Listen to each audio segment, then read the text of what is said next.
প্রয়াণ দিবসে মহানায়ক উত্তম কুমারকে শ্রদ্ধা মুখ্যমন্ত্রী। কেওড়াতলা মহাশ্মশানে মহানায়কের আবক্ষ মূর্তি উন্মোচন করলেন মুখ্যমন্ত্রী। ভবানীপুরে উত্তম কুমারের পৈতৃক বাড়িতেও পৌঁছন মুখ্যমন্ত্রী। উত্তম কুমারের জন্ম শতবর্ষ উদযাপন নিয়ে একাধিক বড় ঘোষণা রাজ্য সরকারের। সালটা 1980। 24শে জুলাই বাংলা তথা ভারতের চলচ্চিত্র জগৎ শূন্য করে না ফেরার দেশে চলে যান অরুণ কুমার চট্টোপাধ্যায়। আপামোর সিনেমা প্রেমী ও অনুরাগীদের কাছে তার পরিচিত নাম উত্তম কুমার। মহানায়কের 47তম প্রয়াণ দিবসে তার আবক্ষ মূর্তি উন্মোচন করলেন মুখ্যমন্ত্রী।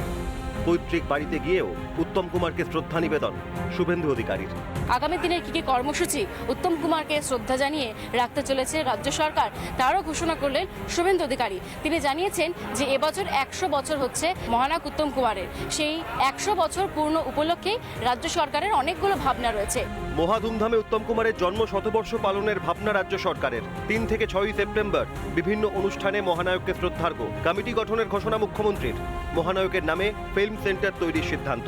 একটি প্রস্তুতি কমিটি হবে এবং সেই কমিটির পরামর্শ মেনে আমরা এগোবো।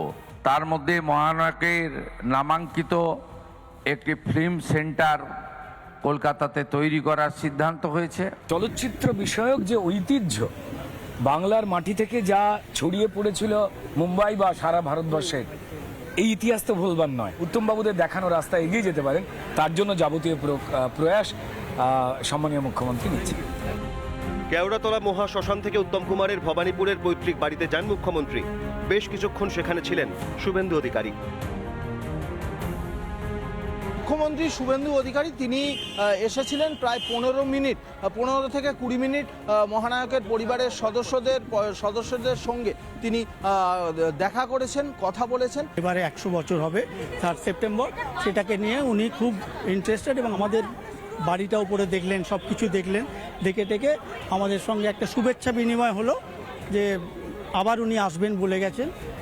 উত্তম কুমারের অভিনয় দক্ষতা প্রশ্নাতীত। তার গুণমুগ্ধ বহু।